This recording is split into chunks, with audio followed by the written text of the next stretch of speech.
자, 여러분 반갑습니다. 오늘 하루도 주 은혜 가운데서 좋은 하루 보내셨는지요? 오늘은 마크 존스 하나님을 아는 지식 22번째 시간 하나님은 신실하시다. 하나님은 신실하시다라는 내용으로 함께 은혜를 나누겠고요. 페이지 228페이지부터 제가 읽도록 하겠습니다. 22번째 하나님은 신실하시다. 에레미야 예가 3장 22절에서 23절 말씀입니다. 여호와의 인자와 긍휼이 무궁하심으로 우리가 진멸되지 아니함이니이다. 이것들이 아침마다 새로우니 주의 성실하심이 크시도소이다. 하나님의 신실하심 그리고 하나님의 성실하심이 같은 의미입니다. 하나님의 신실하심과 하나님의 성실하심 때문에 우리는 진멸되지 않습니다. 교리 나누겠습니다. 하나님은 신실하시다. 그런즉 알라, 그런즉 너는 알라. 오직 내 하나님 여호와는 하나님이시오 신실하신 하나님이시라. 신실하시다는 것은요, 변하지 않으시는 것, 미쁘시다는 말로도 쓰죠. 약속을 반드시 지키시는 것, 변치 않으시는 것, 신실하신 하나님이시죠. 그를 사랑하고 그의 계명을 지키는 자에게는 천대까지 그의 언약을 이행하시며 인애를 베푸시되. 신명기 7장 9절. 하나님이 신실하심은 하나님이 하시는 말씀이 참되기 때문이다. 하나님은 거짓말 하실 수 없다. 하나님은 모든 것을 다 하실 수 있는데 할 수 없는 게 있어요. 하나님은 죄를 저지를 수 없고요. 거짓말을 할 수 없습니다. 이것은 하나님의 속성 가운데 있지 않기 때문이죠. 우리는 하나님이 자기 말씀과 자기 본성에 늘 전념하시며 충실하다고 믿을 수 있다. 하나님의 신실하심은 거짓이 없으신 하나님이 영원 전부터 약속하신 영생의 소망의 근거를 제공한다. 그러니까 하나님은 거짓말 하실 수 없기 때문에 하나님의 말씀은 항상 참되고 신실하다는 것이죠. 이렇게 하나님의 신실하심은 우리 기독교 신앙의 초석 자체이다. 이 하나님의 신실하심이 결국 하나님의 주권과 연결이 되겠죠. 하나님 말씀하신 것을 반드시 참되시고 지키시고 이루시기 때문에. 그래서 그 하나님의 이 신실하심은 우리 기독교 신앙의 초석 자체다라고도 할 수 있는 것입니다. 그러므로 하나님은 하나님의 백성은 이렇게 말한다. 주의 성실하심이 크시도소이다. 하나님의 신실하심, 하나님의 성실하심이 같은 의미이겠죠. 우리를 향한 하나님의 성실하심은 자기 자신에 대한 하나님의 성실하심에서 비롯된다. 하나님의 속성 자체가 성실하시고 신실하시기 때문이라는 거죠. 하나님께서 우리에게 무엇인가를 약속하실 때 이는 하나님의 성품이 걸린 일이다. 디모데후서 2장 13절 우리에게 하신 약속을 깬다는 것은 하나님 자신을 부인하는 일이 될 것이다. 있고요. 여기부터네요. 디모데후서 2장 13절 우리는 미쁨이 없을지라도 주는 항상 미쁘시니 자기를 부인하실 수 없으시리이다. 아멘. 하나님은 미쁘시고 신실하시기 때문에 하나님의 말씀은 늘 참되다. 하나님은 자신을 부인할 수 없다. 라는 것이죠. 그것이 하나님의 성품과 관련된 성품이 걸린 일이다. 무엇이? 하나님의 신실하심이라는 것이죠. 하나님의 백성은 심지어 신실치 못한 백성일지라도 언제나 하나님의 신실하심에 의지해 왔다. 인간은 신실하지 않습니다. 그러나 인간은 늘 신실치 못한 백성일지라도 하나님의 신실하심에 의지해 왔다는 것이죠. 특히 원수를 대적해야 할 때는 더욱 그러했다. 이사야는 이 점을 다음과 같이 감동적으로 표현한다. 이사야 14장 24절 17절 만군의 여호와께서 맹세하여 이르시되 내가 생각한 것이 반드시 되며 내가 경영한 것을 반드시 이루리라. 만군의 여호와께서 경영하셨은즉 누가 능히 그것을 패하며 그의 손을 펴셨은즉 누가 능히 그것을 돌이키랴. 하나님의 신실하심은 우리가 대적을 만날 때, 우리가 어떤 어려움에 처할 때 더 빛을 발한다 라는 것입니다. 하나님의 신실하신 덕분에 하나님의 작정은 확실해진다. 제가 아까 하나님 신실하신 하나님의 주권과 연결됐다 그랬죠. 하나님의 주권이 결국은 또 하나님의 작정이지요. 그래서 하나님의 신실하심 덕분에 하나님의 작정은 확실해진다. 작정은 하나님 모든 것을 계획하시고 이루시는 일입니다. 사실 하나님의 모든 속성은 다 하나님의 신실함을 전제로 한다. 하나님은 언제나 여전히 불변하시고 거룩하시고 지혜로우시고 선하시고 영원하시고 전능하시며, 그러면 하나님은 자신의 말과 행위에서 진실하실 수밖에 없다. 하나님은 자신의 말과 행위에서 진실, 다른 말로는 신실도 하실 수밖에 없다. 하나님의 신실하심을 부인한다는 것은 곧 하나님을 부인하는 것이다. 하나님은 자기 백성과의 언약을 주도하시고 이 언약 관계를 통해 자신의 신실함을 우리에게 입증하신다. 하나님이 우리에게 주신 언약은요, 일방적인 언약입니다. 은혜 언약이라고도 하고요. 왜냐하면 우리는 신실하지 못하기 때문에 하나님이 일방적으로 은혜로 말미암아 우리에게 언약하시고 우리를 그 언약 가운데 이끌어 가시는 것이죠. 그러기에 더더욱 이 하나님의 신실하심이 우리에게 너무나 귀하고 너무나 가치 있고 보배로운, 우리가 또 굳건히 붙잡을 수 있는 하나님의 속성이라는 것입니다. 하나님의 각 언약에는 약속이 포함되고 때로는 위협도 등장한다. 그래서 하나님은 신명기 7장 9절 10절에서 자신의 신실함에 대해 백성들과 맺은 언약을 이행하시며 백성들에게 인애를 보이시되 악한 자들에게는 보응한다는 사실에 기초를 두고 말씀하신다. 이 하나님의 신실하심이 긍정적인 측면이만 있는 것이 아니라 부정적인 측면이 있다는 것이죠. 즉 하나님의 자기 백성들과는 언약을 주도하시는 속성인 반면에 하나님 언약 밖에 있는 백성들에게는 오히려 저주가 될 수도 있고요. 또 그들에게 때로는 위협으로도 등장할 수 있다. 그래서 악한 자들에게는 보응한다는 사실에 보응한다는 것도 하나님의 신실하심의 다른 측면이다라는 것이죠. 신명기 7장 9절 10절 말씀 제가 한번 읽어드릴게요. 그런즉 너는 알라 오직 내 하나님 여호와는 하나님이시오 신실하신 하나님이시라. 그를 사랑하고 그의 계명을 지키는 자에게는 천대까지 그의 언약을 이행하시며 인애를 베푸시되 그를 미워하는 자에게는 당장에 보응하여 멸하시나니 여호와는 자기를 미워하는 자에게 지체하지 아니하시고 당장에 그에게 보응하시느니라. 하나님의 신실하심은 긍정적인 측면뿐만이 아니라 부정적인 측면, 복뿐만이 아니라 저주까지 포함된다라는 것을 알 수 있습니다. 자, 이제 하나님의 신실하신 속성이 그리스도 안에서 어떻게 이루어지는지 그리스도의 신실함에 대해서 나누겠습니다. 성부의 대리자로서 그리스도는 하나님의 신실함을 보여주는 살아있는 초상이다. 길이요 진리요 생명으로서 그리스도는 성실하셔야 하며 그래서 이 땅에서 쉼없이 성부의 뜻에 순종함으로써 자신의 성실함을 나타내 보이셨다. 또한 그리스도는 자신의 성실함을 충분히 인식하고 있었다. 요한복음 17장 4절 아버지께서 내게 하라고 주신 일을 내가 이루어 아버지를 이 세상에서 영화롭게 하였사오니. 그러니까 예수 그리스도는 자신에게 맡겨진 그 사역과 그 사명을 성실하게, 즉 신실하게 행하셨습니다. 모든 율법에 순종하셨고요. 능동 순종으로 또 십자가를 지시고 고난을 받으셨습니다. 이것이 수동 순종이겠죠. 예수께서는 두세 사람이 그의 이름으로 모인 곳에 임재하겠다고 약속하시며 제자들과 함께 항상 함께 하겠다고도 약속하신다. 우리에 대한 예수의 신실함은 삶과 죽음이 걸린 문제다. 그의 삶, 죽음, 그리고 부활, 생명 말이다.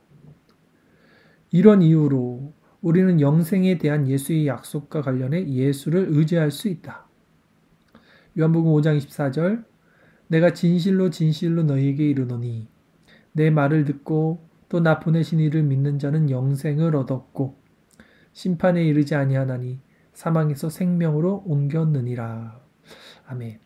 그러니까 무슨 말이냐면 예수님의 신실하심은 그 중심에 뭐가 있냐면 삶과 죽음, 부활과 생명, 이런 것들이 중심에 있는 거예요. 그분의 신실하심이. 그렇기 때문에 우리는 그분의 신실하심에 의지해서 영혼을 바라볼 수 있다. 구원으로 나갈 수 있다. 생명으로 옮겨질 수 있다라는 것이죠.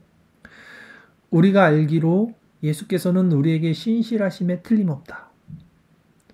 대제사장으로서 자격을 갖추려면 자비뿐만 아니라 신실함도 보이셔야 하기 때문이다. 히브리서 2장 17절 그러므로 그가 범사의 형제들과 같이 되심이 마땅하도다. 이는 하나님의 일에 자비하고 신실한 대제사장이 되어 백성의 죄를 속량하려 하심이라. 아멘. 그리스도의 신실하심이 우리에게 큰 위로가 됨을 고백합니다. 만약에 그분이 신실하시지 않았다면 우리의 구원은 늘 흔들릴 것입니다. 그러나 그분의 신실하심을 통해서 우리는 신실하지 않을지라도 늘 그분 안에서 우리가 그 위로를 얻을 수 있기 때문이죠. 존 오웬의 말에 따르면 그런 신실함은 우리의 모든 영적 관심사를 특히 시험이나 고난 문제를 정확히 부단히 세심히 헤아리는 데서 볼 수 있다. 신실하신 대제사장으로서 그리스도께서는 우리가 은혜 상태를 유지하는 일에 대해 여전히 우리보다 더 관심을 갖고 계시다. 우리의 신실함이 아니라 그리스도의 신실함이 천국에서 그분과 함께 받을 우리의 기업을 보장한다. 이 마지막 구절이 멋있습니다. 우리의 신실함이 아니라 그리스도의 신실함이 천국에서 그분과 함께 받을 우리의 기업을 보장한다. 알미니암주의들은 우리의 신실함, 우리의 믿음, 우리의 열심, 우리의 성실함으로 구원을 이룬다고 말하겠지만 우리는 우리의 신실함이 아니다. 오직 그리스도의 신실함을 통해서 그것을 믿음으로 그분과 함께 우리는 천국에서 기업을 보장받을 수 있다라는 것이죠. 자, 이제 끝으로 적용 부분을 살펴보도록 하겠습니다. 오늘 하나님의 신실하심에 대해서, 속성에 대해서 간략하게 살펴본 것이고요. 또 그리스도의 신실하심이 우리에게 얼마나 큰 위로와 또 믿음의 확증, 구원의 어떤 흔들림 없는 반석이 되는지 잠시 살펴봤습니다. 적용 부분입니다. 자, 우리 자신도 신실하라는 부름을 받았다. 우리의 믿음은 하나님의 신실하심에 화답한다. 히브리서 11장 11절 믿음으로 사라 자신도 나이가 많아 단산하였으나 잉태할 수 있는 힘을 얻었으니 이는 약속하신 이를 미쁘신 줄 알았습니다. 미쁘시다, 신실하시다는 같은 뜻이죠. 그러니까 우리도 믿음을 통해서 신실하라는 부름을 받았다는 거죠. 성도는 신실한 자가 되어야 된다는 거죠. 변함없이 하나님을 믿고 의지하고 그런 신앙이 되어야 된다는 거예요. 성령을 소유한 자들로서 우리는 신실함을 성령의 열매로 나타내 보여야 한다. 하나님께서는 우리의 신실함을 뭔가 아주 중요한 것으로 여기신다. 자, 여기서 우리가 균형을 잡아야 될 것 같아요. 아까 오웬 밑에 글은 우리의 신실함이 아니라 그리스도의 신실함이 우리의 구원을 보장한다라고 했죠. 근데 적용 부분에서는 하나님께서는 우리의 신실함을 뭔가 아주 중요한 것으로 여기신다 했어요. 믿음의 주체는 그리스도고 구원의 주체도 하나님이시지만 그러나 우리에게 무엇인가 하나님은 신실함을 요하는 것을 우리에게 신실함을 요하고 있다는 것이죠. 실제로 서머나 교회를 향해 그리스도께서는 이렇게 말씀하셨다. 계시록 2장 10절 너는 장차 받을 고난을 두려워하지 말라. 볼지어다 마귀가 장차 너희 가운데서 몇 사람을 옥에 던져 시험을 받게 하리니 너희가 10일 동안 환난을 받으리라. 내가 죽도록 충성하라. 그리하면 내가 생명의 간을 내게 주리라. 자, 우리 신앙은요, 항상 이 균형이 필요합니다. 모든 것은 하나님의 주권이고, 그분의 공로, 그리스도의 공로로 우리가 구원을 얻는 것이죠. 믿음 또한 우리에게서 나온 것이 아닙니다. 믿음을 통해서 우리가 하나님께 나갈 수 있는 믿음은 우리의 도구이자 구원에 있어서의 수단이 되는 것이죠. 그러나 또한 우리 편에서 이 믿음을 통해서 우리는 신실해야 되고요. 고난, 역경 가운데서도 충성해야 되고요. 성실해야 된다는 것을 성경은 또한 말하고 있습니다. 이 두 가지는 항상 균형을 갖고 있어야 된다는 것이죠. 하나님의 주권과 인간의 행할 인간의 생각이 안 나네요. 인간의 어떤 행할 수 있는 것들, 인간의 행함, 책임, 뭐 이런 것들이죠. 자, 계속 보겠습니다. 예수께서 친히 마귀와 죽음을 정복하시고 그리하여 자신의 신실함을 증명하셨으므로 그리스도인들도 시련과 박해 가운데서 진실할 수 있다. 그런 신실함은 그리스도를 통해 자신의 신실함을 보여주신 하나님과 별개로는 전적으로 불가능할 것이다. 결국 하나님의 신실하심이 그리스도의 신실하심으로, 그리스도의 신실하심이 우리 성도의 신실하심으로 이게 다 연결된다는 말이죠. 그러므로 복음의 장엄한 진리에 비추어 우리는 신실할 수 있으며 신실해야 한다. 하나님과 그리스도께서 우리에게 보이신 신실함에 비추어 우리 역시 하나님과 그리스도께 신실하면 이것이 우리가 이 생에서 타인에게 신실할 수 있는 토대가 된다. 자, 무슨 말입니까? 우리 신앙의 신실함은요, 하나님을 대상으로 하고 있습니다. 하나님과 그리스도께 우리가 신실하면, 그러면 이 수평관계, 이 사람과의 관계 안에서도 우리는 신실한 어떤 사람이 될 수 있다는 거죠. 그것의 토대가 된다. 수직 방향의 신실함은 수평 방향의 신실함으로 이어진다는 것이죠. 부부 사이는 사랑으로 이루어지는 경우는 많지만 성실한 사랑으로 이루어지는 경우는 거의 없다. 그리스도인의 사랑이 신실함은 성령의 열매는 우리가 소유하고 싶은 은사를 고르고 선택하는 것을 허용하지 않기 때문이다. 이게 무슨 말이냐면 성령의 열매 9가지는요. 그냥 다 같이 이루어지는 것입니다. 뭐 사랑은 있는데 오래 참음은 없다 이런 게 아니죠. 우리는 그리스도인으로 살면서 그 열매를 다 맺든지 전혀 맺지 못하든지 둘 중 하나다.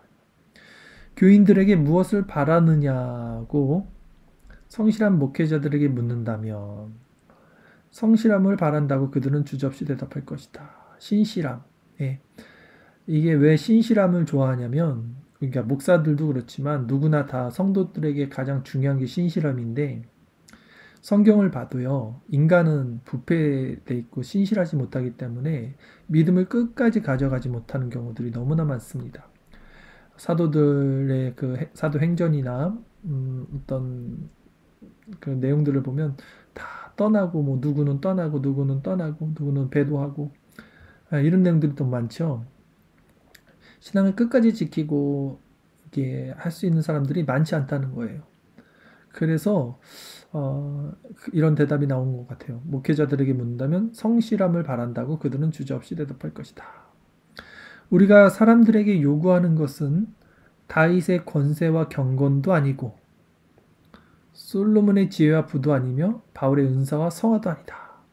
우리는 그저 사람들이 왕이신 분을 성실하게 섬기기를 원할 뿐이다. 성실, 꾸준함, 신실한 거. 그래서 우리가 학교 다니는 학생들도 성실한 게 최고다. 직장에서도 성실이 최고다. 이런 말 하잖아요. 능력보다 성실한 사람이 최고다. 꾸준하게 맡겨진 일, 자기에게 주어진 것들을 감당하는 사실 그게 가장 어려운 거거든요. 그래서 그것이 가장 중요한 것이다. 이렇게 마크 존슨은 이야기를 합니다. 똑똑하라는 것도 아니고 부자가 되라는 것도 아니고 권세를 가지라는 것도 아니고 그저 신실하라는 것이다. 지금까지 보았다시피 하나님은 거룩하시고 자비로우시며 자기 자녀들도 그와 같기를 바라신다. 마찬가지로 하나님은 신실하시며 자기 자녀들도 성령의 능력으로 성부와 성자의 신실함을 담기를 바라신다. 오늘 하나님의 신실하심에 대해서 우리 잠깐 나눴습니다.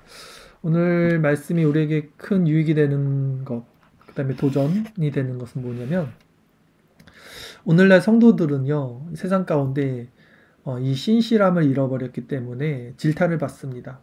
예전 같은 경우는 교회 다닌다고 하면 그래도 우리한 달아. 저 사람은 정말 저 사람 말을 믿을 수 있어. 뭐 이런 정서가 있었는데 오늘날은 그런 것은 사라졌죠.